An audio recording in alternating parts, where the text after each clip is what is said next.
Hello, friends. We are here to talk about The Real Housewives of Atlanta, Season 15 Reunion Part 1. I was not entertained by this at all. So, I don't know. It just felt like they zoom through everything. Like even the part at the beginning where they would typically like do a little walkthrough and like see what the girls are giving and how the girls are feeling before the reunion starts. Like the behind the scenes tea really just kind of felt skated through and just like I don't know if it's like the news that they are going to be recasting in some capacity, which I feel like is a given and inevitable and necessary. So it's not really gag worthy tea, but maybe like the tea that they're going to be recasting has, I don't know, inflated this idea that they're just rushing through the reunion. Like, I don't know. It feels like they just wanted to get it over with at this point. So, whatever. Like, before I know it, everybody's sitting on the couch. There was a part, like, the only part that I really could catch as them, like, during them, like, rushing through the beginning is Marlo saying randomly that all the girls and like copy off her and she inspires them. I just don't know where that came from. I don't know the context like in filming and in real life because it was just so maybe that needed to be rushed through or whatever. So we get to the couch, everybody's sitting there, Andy's there, and it just feels like we get off to the races. So I guess we'll talk about it the best that we can. The first thing we get is Sheree lying about her nose job, and this makes sense. It's very random that we start here, but the reunion definitely jumped around a lot, so whatever. But Andy asked her, like, hey, you look like you got some, what's the language that he used? He said, like, you look freshened up or something, which is whatever, an interesting way to categorize it. But he said, you look like you got freshened up, whatever. And she says, oh yeah, like I couldn't breathe. So while they were there, I said, let's get my nose done. We've heard that story 1,000 times. So whatever, cool. We move on. Something interesting that I caught was Marlo saying that she's taking Ozempic, or she didn't really say the name, so I guess we'll say allegedly, but she's taking the shots, she said, which I assume to be Ozempic, because she said all the housewives are doing it. I think that that's interesting, the whole shot thing to lose weight, especially considering like the fact that she talks about Drew's body so much. But you know, whatever. We get back to Sheree somehow lying about the whole Bob thing. Like we're immediately on the Bob thing, which is kind of okay. Like I wish I understood the pacing of this reunion, but whatever. We're immediately on the Bob thing, and you know, Andy asked Sheree like, "Well, did your kids know?" We already know they knew that because it was said on the show. She said yes. But he's like, well, why didn't they tell you? And she's like, well, they probably knew that I didn't give a shit. So, okay, like, that was interesting. But then we jump around again. We're now on this part where they bring up, which I just didn't, like, the whole time this was happening, I was like, why is this happening? Andy brings up on Speak On It when Candy, like, called Drew and they were kikiing about Sheree's new face and how she looked like Drew. I guess like I don't think this is was super important, and they definitely like touched and go on it. So like whatever, like I just didn't think that needed to be included, but especially because we already talked about Sheree's nose at the top, and then we moved somewhere else and we moved back to Sheree's nose. So whatever, that happened as well. We somehow slide into a part where we're talking about Sheree's dating life. It slid in so quickly, but again, maybe that's a good thing.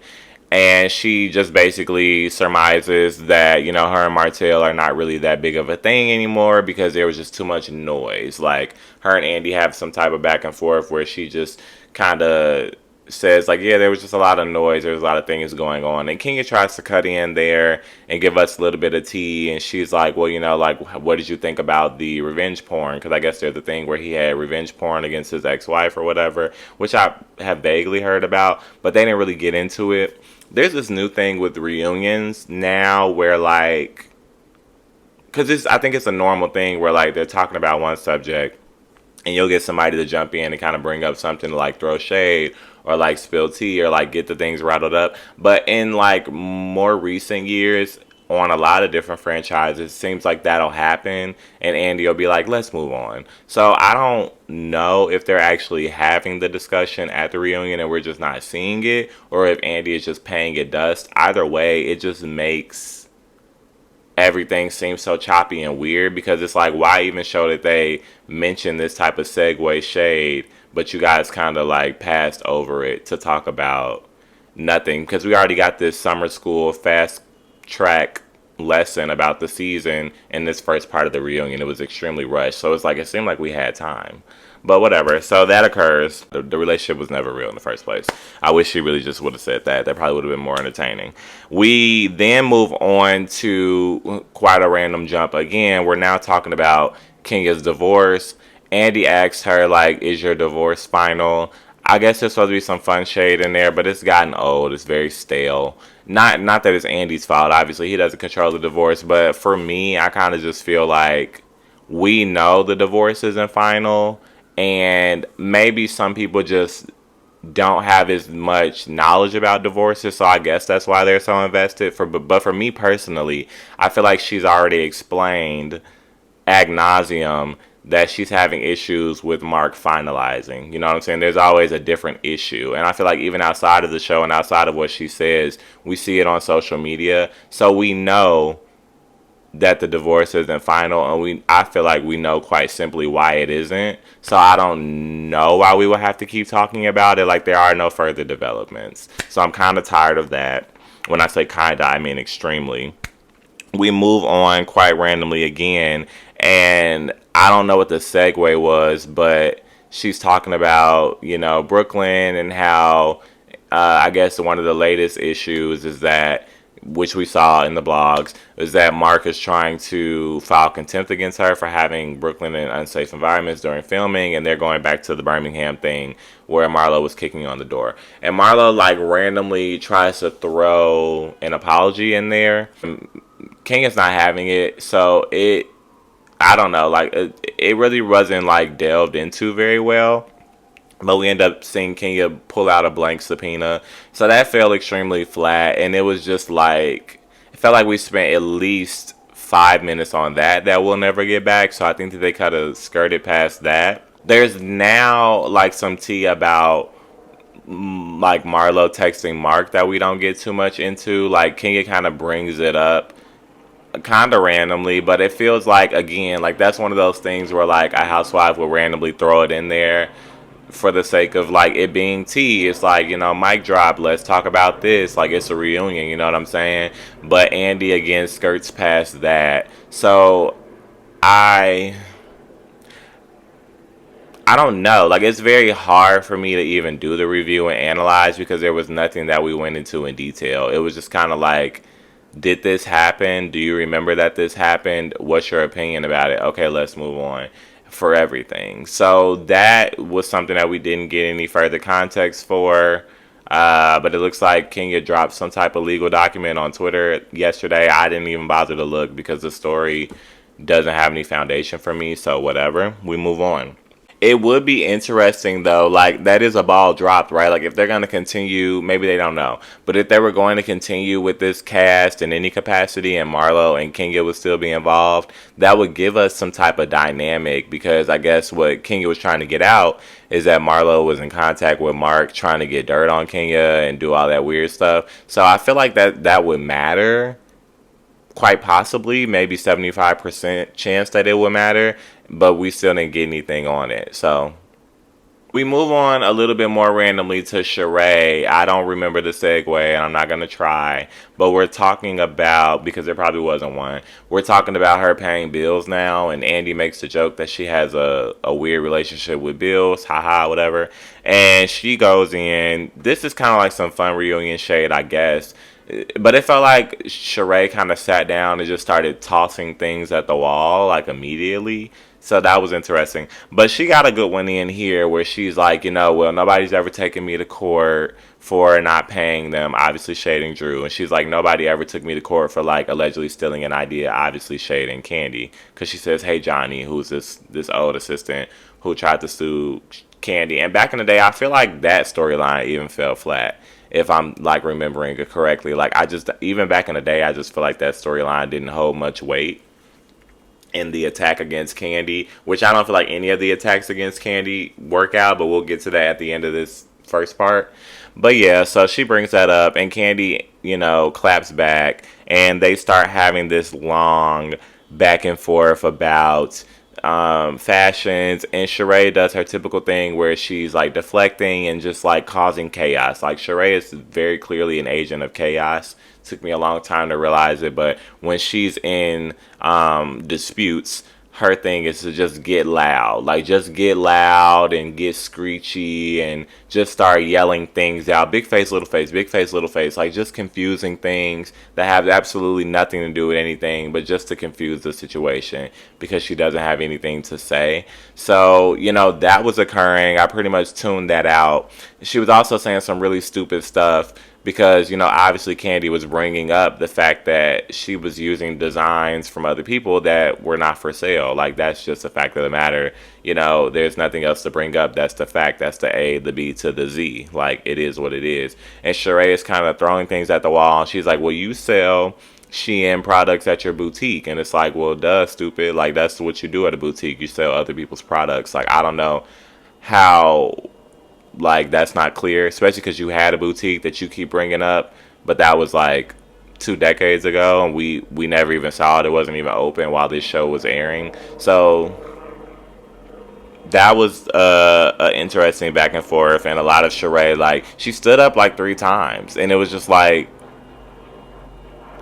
I don't know. I just didn't like completely understand what was occurring. This then leads to, we get like potentially, like, Sheree was trying to give us reunion moments, right? Like, even with us skirting past everything, I think that the antics that Sheree was bringing were getting more attention. It kind of felt like they have a rubric for how reunions are supposed to look, right? And they filmed the reunion and they just started cherry picking the things that you typically would see in a reunion. So like antics and standing up and loud yelling and props. Like, it just feels like they picked all the clips that have that in there and they just threw them together without any like story to be told or context or continuity or resolution or reunion-esque. Like, it's just like extremely loud outside because it's Labor Day and my window is open, so I apologize, but whew, that's a little bit more entertaining than what was happening in this reunion. Another potential decent reunion moment, she pulls out the She News. I feel like back in the day we would have like gotten into that a little bit more, like the detail of it. We couldn't even really see it, and it wasn't even fully like discussed. While it was passed out, Sheree was still hollering, like hooting and hollering, and Candy's hollering back, so you can't even hear anything. Like, there's just confusion. So that's another thing it feels like they pulled from the rubric, like just loud, inaudible back and forth where it's a bunch of gibberish and it just seems like there's chaos happening. Like, there's nothing there. Like, there's no context, there's no meat in this reunion sandwich still. So, the She News thing fell flat for me. Like, I think it could have been cute. I feel like back in the day, even when Kenya pulled out the scepter and the bullhorn for Portia, like, I got every detail of that. I might even know the brand. If you asked me to guess how many rhinestones are on the scepter, I probably could guess, because I feel like that's how much detail was given. Even when she brought the fan, I think it was her first reunion, like, I remember all of those things. The She News, like, we literally got a glimpse of it and we just kept on moving. So, and not even like to give Sheree any credit, but it's just like, if we're going to do the reunion, let's do the reunion. And if we're not, then let's not. I also thought it was interesting that they ended that segment basically talking about how She by Sheree still hasn't made a profit. So it's just like, but nobody clocked the shade of like, okay, but you're doing all of this She News stuff, but you haven't made a profit on your business. Like, or even if it was discussed, like, we didn't hear it. Like, where was the back and forth on that? Like, that was another moment. So, but I guess we're just gonna keep on moving. We're now talking a little bit about Candy's movie with Drew, and Drew, only had nice things to say now after all of her kind of like back and forth and comments. So Andy does finally get to the part and he's just like, well, why did you say that you'll only do Lifetime movies from now on? And I mean, I guess she gives a pretty textbook explanation of like, well, I'm an actress and I do have a minimum that I get paid at the end of the day. The other side of the couch was kind of like trying to throw some shade in there and get some tea about how much she was paid. And I think the number, Marlo was like, well, you usually get paid like $10,000, don't you? Which was weird. It's like, how are you trying to get in on this? Like, what do you know? Like, what? And Candy looks at her like, we pay her more than $10,000. So that fell flat. Like, everything about the reunion was just so flat to me. But let's just keep on moving. I'm not going to keep saying that. I'm probably going to say it again. I wish that Candy would have given more of a rebuttal to that because she was being shady. And in the event that Candy did give a rebuttal, we didn't see it. But this wouldn't be the first time we didn't see important information. They go on, they're talking about the kiss situation again with Latoya, of course. It just didn't, I just feel like, whatever, I'll talk about this after. But, it didn't go any further, than the season. Like, it really was the same conversation, the same clips. They talk about that. It gets them into a back and forth where we get another potential, I guess, good reunion moment. And Candy just surmises, like, okay, well, girl, you know what? Like, from you sitting here lying right now about this kiss situation, like, we always talk about how Ralph gaslights you, so I feel like you may gaslight Ralph as well.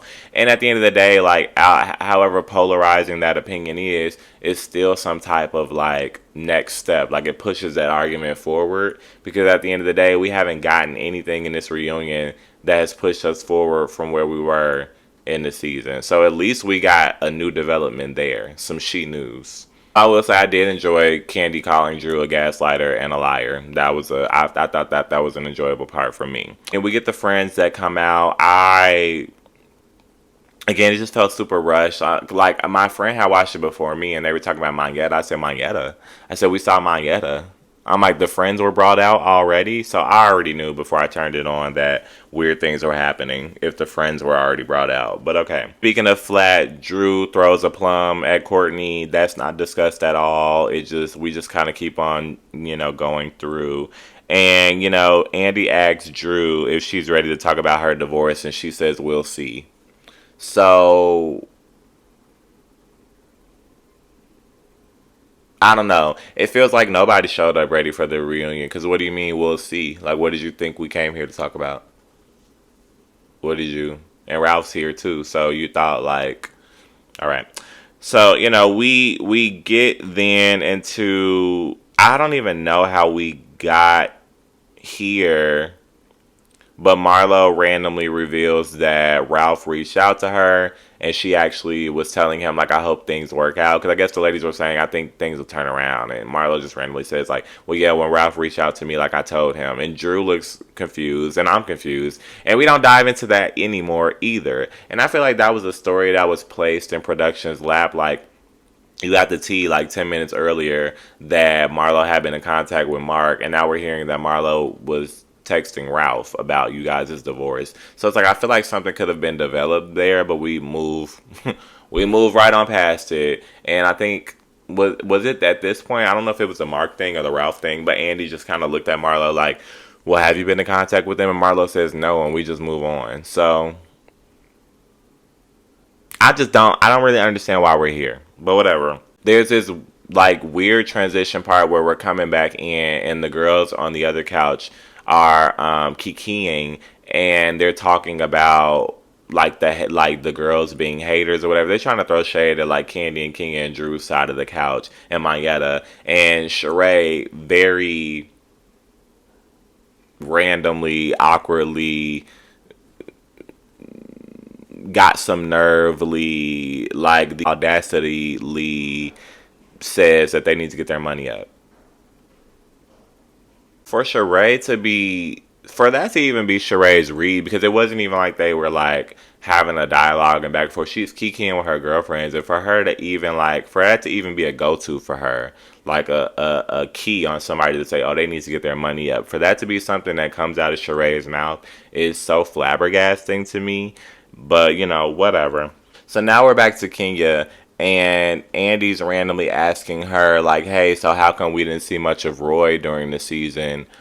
I personally at first thought that that had already been answered in some capacity, I guess, because I wasn't invested in that. I don't know why anybody else would have been invested in it. But the lady said that he worked and traveled a lot. So that sufficed for me because I didn't want to see him anyway. But I guess Andy had to ask about it. And Kenya did stumble over that question because there were like some timeline issues. But it's just not something that I cared about. But she definitely stumbled over it. And it was weird. And I don't necessarily feel like, even though it's tea, I guess, I don't necessarily feel like we needed to see that in the reunion. Like, what does it have to do with anything? I guess we're back to the Kenya never has a man around narrative, but that's like, oh, it's like so super old. Maybe older than us asking her, is her divorce finalized? That's obviously not finalized. So we talk about that. We then waste about 10 minutes for Marlo to do a fashion corner. We literally sit there and watch Marlo give an opinion about each lady's dress on the stage, which I can I wasn't falling into the whole like production I don't even want to say the word favoritism of Marlo thing, but just like cleaning up Marlo's image on the show thing or giving her some favorable edits. I wasn't even falling into that, but like last episode and this one where I'm like, well, why do we see a montage of her and Scott Lee, who we know is not going to be her A1 day one? And now why are we getting a Marlo's fashion corner on the reunion and we haven't even talked about anything of substance? That just really kind of put the nail in the coffin for me, but we still had some time to go. Andy then finally mentions the first relevant thing of the reunion. He says, he's talking about the alliances. I mean, we quite literally could have started the reunion with that, and it could have given us that multiverse of non transitional ideas that have already occurred, right? It's kind of like we did it in the reverse. Like he could have brought up the alliances, the weird split between the group, and then we could have segued into all these different random topics. But instead, we just jumped around and did all these different topics without any causal connection. So, now it's kind of like he's bringing up the obvious at the end. Like, I guess maybe that was supposed to be a revelation, but it's not. Like, that kind of was almost what should have been made one of the main themes of the season. At the end of the day, that's one of the most compelling stories that you guys have. It would have been the split in the group and Drew. And I mean, but the focus is on Marlo's fashion corner. So, oh my God. But we finally get something relevant. They really don't get too much into the conversation of it, but I feel like that would have been a great opportunity to at least hear the ladies' perspectives on it while they're sitting there at the reunion, because then we get something that pushes us past the season where we didn't talk about anything, and now we're still at the reunion and we're not talking about anything. So, that was interesting. They kind of sneak in at first the whole B word situation that happened with Courtney and Mayetta, and Courtney's trying to give the reasoning for why it happened, but they kind of skate over it. Like, we don't get the full context of it the way that she described it on Speak On It. So I guess for the people that don't know, it doesn't affect them as much, but I know what Courtney was trying to get out, and we didn't really get it. Like, it feels like they hit the conclusion, like the thesis of it, but then they kept it moving, like, okay, whoever gets it, gets it. And I don't know if you can do that for your viewers, so that was weird. Sheree also randomly wants an apology from Mayetta because Mayetta tweeted and called them hyenas. I guess it is extremely offensive to be called a hyena. And I guess of all the tweets that went back and forth between the ladies this season, like, that was the most interesting one that we needed to talk about. So that occurs. Mayetta doesn't apologize, and we waste another 5 minutes. We jump back into the B word thing, and we talk about that for a little bit with no resolve. Yeah. We then get this segment that I just don't feel like matters, where we talk about Candy not being around as much this season. That just also wasn't really compelling for me because she's made it clear on her Speak On It that, like, obviously she has a schedule and she does other things, and she along with all the other ladies, they have to provide a schedule to the network prior to filming, so they knew that she wasn't going to be available, but then they, yeah, like ahead of time, like they knew she wasn't going to be available, but then it was kind of made a focus and a story during the show. So, okay, but I don't want to hear about that. Her explanation was choppy, but I feel like she's given that sense, like she bit off more than she can chew. She kind of, like, what more is there to talk about? You know what I'm saying? So it didn't push the needle forward for me. We finally get, I guess, the most exciting part of the reunion. This is the Drew versus Courtney. It seems like they're almost kind of getting some reads in there, but we're not getting a chance to let them settle because we're moving so quickly. I guess maybe this will open us up for the second part, which I hope to be the final part. I don't even know where we can go from here. We've already hit every stop. So, very briefly. So, we start getting into that. And I mean, the biggest thing is Drew starts hollering and saying that Courtney shouldn't speak on her son, which is true, but it felt like a very misplaced point. It hadn't felt like we got there yet. So I was confused that we were talking about it. All in all, this was pretty awful. Like, I really just did not enjoy it at all. I found it very hard to finish because I just feel like where they dropped the ball during the season, they could have cleaned it up quite a bit at the reunion, because now this is like the conclusion, right? Like, think of it as a closing statement in a case. So, like, you've litigated your whole case, you've been in court for however many episodes we just did, let's say that. And it was a little choppy, it was a little messy. It gave Phaedra Parks win a case. But now, at the end of the trial, you get this closing statement to say, like, this is what I was trying to tell y'all. You know what I'm saying? Like, this is what I was trying to surmise during the season. These are the stories we were trying to tell. This is where we were trying to take the people. That's where you really clean it up. And that's what I feel like the reunion is. Like, we're all here. We can all have an open dialogue. We can ask questions. We've seen everything. The fans have seen everything. We can sit here and have a discussion about everything, and one way or another come to a conclusion on it. We can conclude all of these things, and it just did not happen. It kind of felt like Andy went around the circle like, hey, Sheree, like, you got your nose done, right? Yeah, we know. Got it. Hey, Sheree, still beefing with Candy over this clothing stuff? Yeah, I know. Got it. Hey, Drew, you and Courtney still beefing? We knew. Got it. Hey, Marlo, you still want to talk about fashion? Cool, go ahead. We're going to sit back for a little bit. Like, it's just everything that we've already seen. Like, nothing has been moved forward. I haven't learned anything. We haven't gone into depth about anything. Nothing has been cleaned up. Nothing has been explained. No details have been provided. No banter has been had besides what was had on the show. Maybe between Candy and Sheree, but we couldn't hear it because they were layered on top of each other. So it just wasn't good. It wasn't good. Like, I don't even know how long they filmed, but I would be insulted even if I was Andy and I sat there and we filmed for, let's say we filmed for a 12-hour day, and you literally squeezed it the hell out like this. And I know it wasn't even necessarily like them and Andy, because Candy said on the speak on it, like, every back and forth that everybody had was cut significantly. I don't know if she used the word significantly, but she basically said that it was cut a lot. So that's insane to me. Not to say that I want it spread. I don't know how many parts it is. Hopefully it's 1.5. Let's get it over with.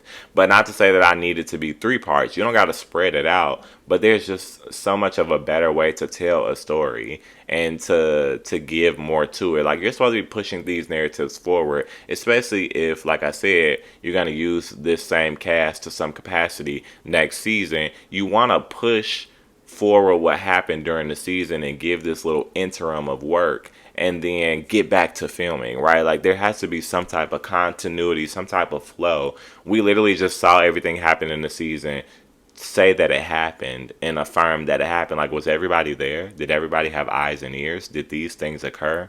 Do we know that they occurred? Did season 15 really happen? Was it really that terrible? Great. Thank you guys for coming. And that was a great season. See you next season. Like, that's literally what it feels like.